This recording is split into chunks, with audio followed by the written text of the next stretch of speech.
Especially your voice. Well, ako talagang inalaman ko yun, nalungkot ako.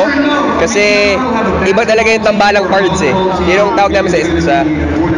Alex is so funny, so witty, and for me, she's the best partner I could ever have when it comes to hosting. Kasi jive kami, sobrang jive kami.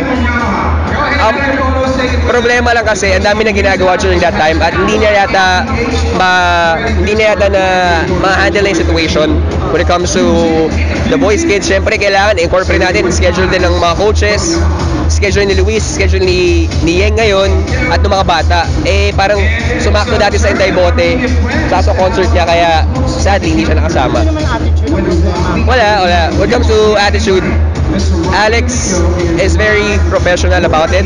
She's really friendly to the staff, and she's a good friend to have para sa isang show tulad ng The Boys Kids.